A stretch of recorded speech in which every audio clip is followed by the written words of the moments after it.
గురుగారు, ఆంజనేయుడు శతయోజనాలు ఉన్నటువంటి సముద్రాన్ని చాలా అవలీలగా దాటేశాడని చెప్తారు. ఈ అంశాన్ని ఎలా విశ్లేషించుకోవాలి? శతయోజనం శతయోజనం అంటే 100 యోజనాలు కలిగినటువంటి సముద్రం, దానిని దాటాడట హనుమంతుడు. యోజనము అంటే ఒక లెక్క ప్రకారం 8 మైళ్ళు. శతయోజనం 100 × 8 800 మైళ్ళు. అసలు ఊహ చేయటానికి ఏమండి ఇది నిజమంటారా? 800 మైళ్ళ సముద్రాన్ని పైనుంచి కిందకి పడిపోకుండా దాటడం, ఇందులో ఏమైనా ఆంతర్యం ఉందా? మహానుభావుడు దాటాడు.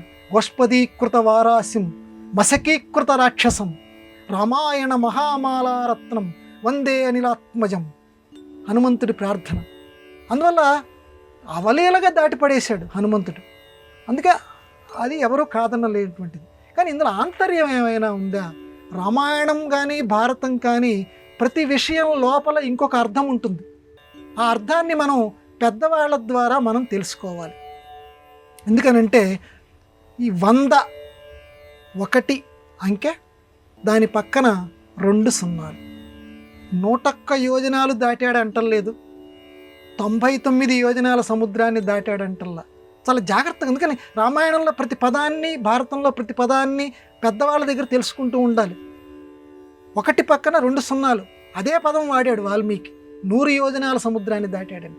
ఇందులో గొప్ప ఆధ్యాత్మిక రహస్యం ఉందబ్బాయి, పెద్దవాళ్ళు చెప్పారు. ఏమిటండి అది?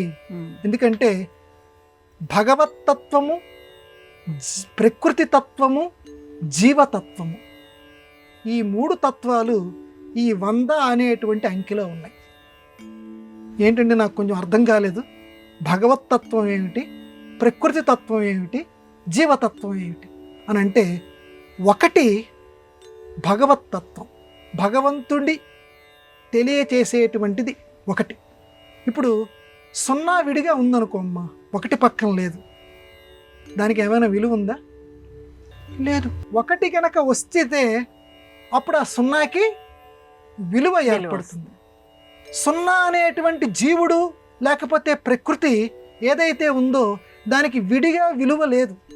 ఇది గొప్పదే కాదంటల్లా, కానీ విడిగా విలువ లేదు. దానికి విలువ రావాలి అని అంటే పక్కన భగవంతుడు వచ్చి చేరాలి, భగవంతుడి యొక్క తత్వం వచ్చి చేరాలి.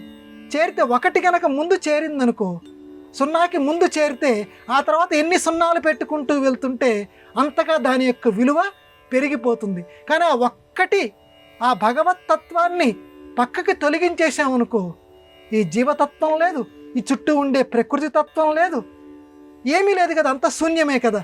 కాబట్టి ఓ పాఠకులారా, వాల్మీకి మహర్షి మనందరికీ ప్రబోధం చేస్తున్నాడు.